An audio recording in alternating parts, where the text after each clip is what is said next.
Hey everybody, Michael Regan back for a second round of my personal collection album reviews. Earlier this morning I put together a version of this video with my favorite American band, Van Halen, and I did a review. You can find that link here on my page, but my desire this afternoon was to come back and do another round of this.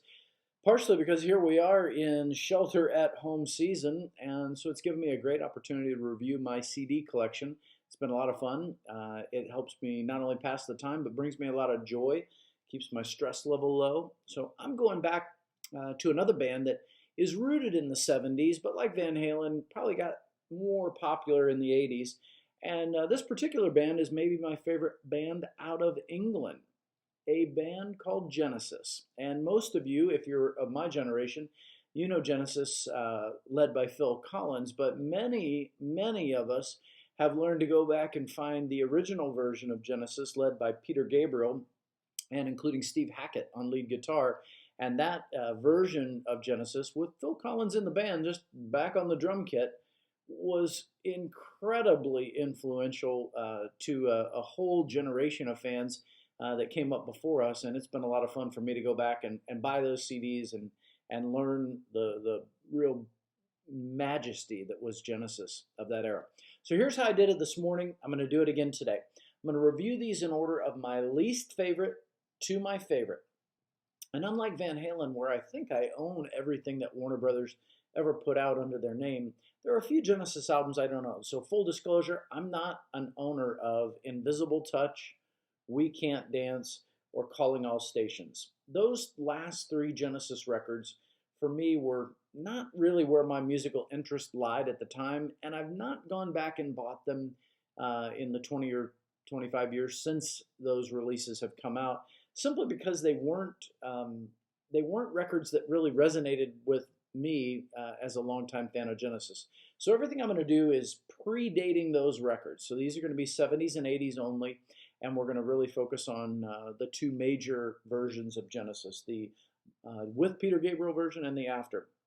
Now, there was a version of the band, if you know their history, that came out in the late 60s in England with a record called From Genesis to Revelation.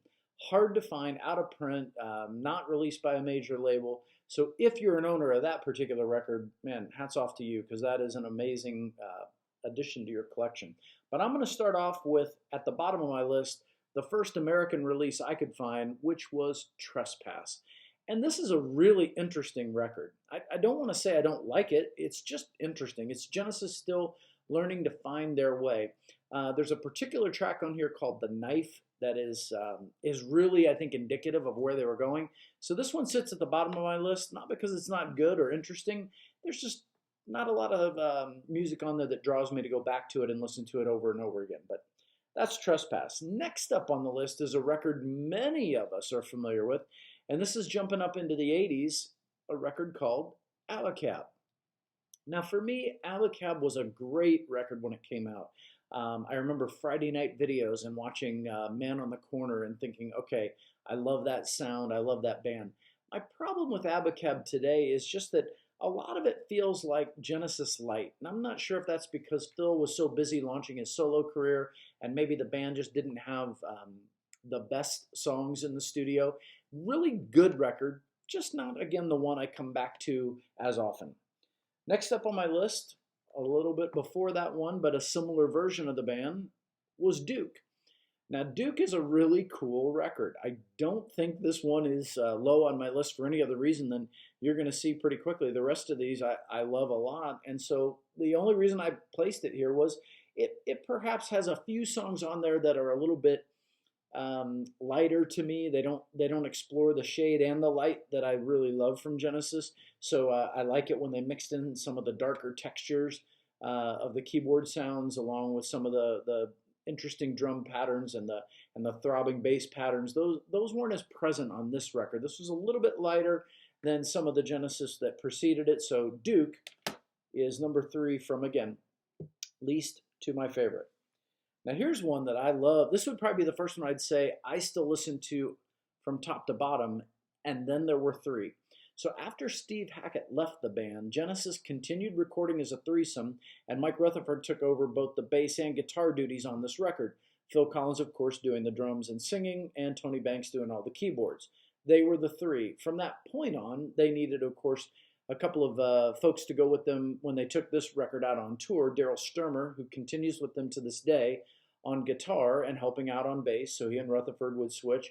And Chester Thompson would help out on drums from that point forward. So, and then there were three, a great studio record. No real big hit singles on this, unless you're a big fan of Follow You, Follow Me. But a great sounding record from top to bottom. If you're an old 70s album listener, check that one out. Going a little further back, one that you don't see often in the record store, but one of my favorite Genesis records, sorry, that glare is awful, is Wind and Withering. And this one's full of all kinds of interesting songs that really bridge the gap between that progressive rock 70s Genesis and what would become the songwriting Genesis that would be a little more popular, a little more radio friendly. This one is a great listen. Love the mood of this record and love turning it on from time to time. Again, it's a top to bottom listen, you don't skip a track on that one. In that same era, one I like just a little bit more is A Trick of the Tail. This one just has, I think, better songs on it than Wind and Withering, but very similar style. But this one's got one of my favorite all-time tracks from Genesis, Squonk. Just an awesome, heavy song. But Dance on a Volcano is, of course, good. A Trick of the Tail leads to Los Endos, which is always popular in concert. This record has a lot of really great Genesis songs on it. And again, if you like that version of the 4 out of 5 classic members, the one without Peter Gabriel, that's going to be my favorite. All right, skipping back into the 80s, and again, this is the three-man version of Genesis, and maybe my favorite of that era is the self-titled 1983 release, Genesis. This is the one with Mama and Home by the Sea and Illegal Alien. This album has all kinds of just really great tracks on it, including Silver Rainbow, and it's going to get better.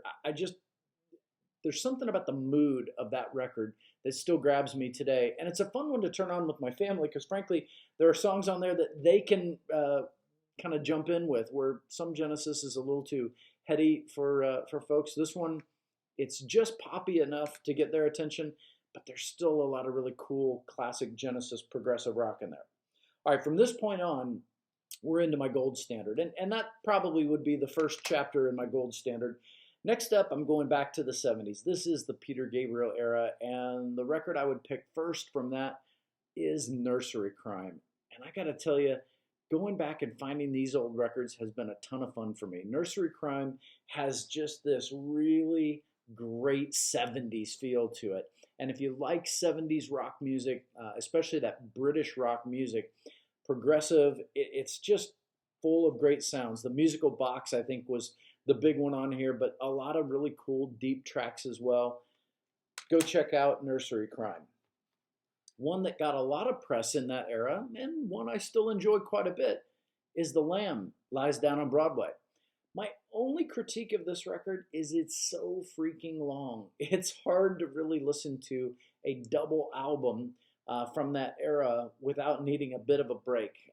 That's not true of every double album, but for some reason, this one I enjoy more in bits and pieces. So the songs are great, but I just need a little bit more space for it. But again, a great, great release from this band in the 70s with Peter Gabriel in full force. I mean, this was his last record with the band, and he went out with a bang. All right, these last two are ones that probably could flip-flop for me, as I mentioned with my previous video with Van Halen. You get down to the top two, and it's hard to say why you pick one versus the other. But I'm going to give you Foxtrot next. And Foxtrot is an awesome record that opens up with perhaps one of their greatest concert opening tracks, Watcher of the Skies.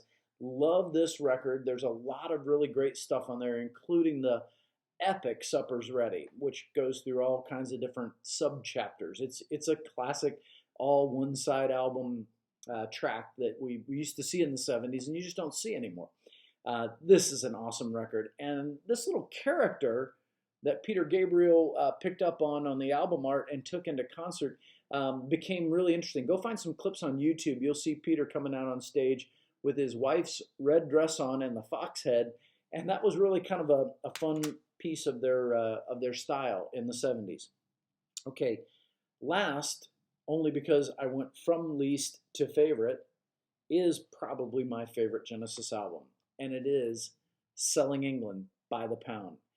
Guys, I cannot say enough good things about this record. Dancing with the Moonlit Night, I Know What I Like, Firth of Fifth. I mean, every one of these. The Cinema Show, which they played all the way through into the last time that I saw them with my buddy Bruce. We went out and saw them in 97. No, 2007. My apologies. Still playing this song live. It's epic. This is early 70s Genesis at its best. You can put this record on top to bottom and not skip a track. All-time favorite Genesis record right there. So before I skip and review those, I want to mention that Genesis had 4 really awesome live albums that they released on their major label. I'm sure there's a lot of other great stuff out there. But in that era of the 70s, one I want to mention is Genesis Live. This one is a great introduction to the band live if you want to hear them in that early Peter Gabriel era set. It's a great record. In fact, there's one of Peter's characters right there live on stage, so check that one out. After Peter leaves the band, they wanted to put a live record out to show the power of the band with Phil singing, and Seconds Out is just awesome. This record opens with Squonk, goes into the Carpet Crawlers, Robbery, Assault, and Battery, Afterglow. It just keeps rolling. This thing is a 70s hit machine from that early era. So this won't be the full-blown Genesis that you might have known in the 80s. These will be Phil singing a lot of those early tracks, and he sounds amazing. So check this out. And I do believe our buddy Bill Bruford from Yes recorded drums on some of these tracks live, which was also awesome. Chester Thompson also in the band at that time.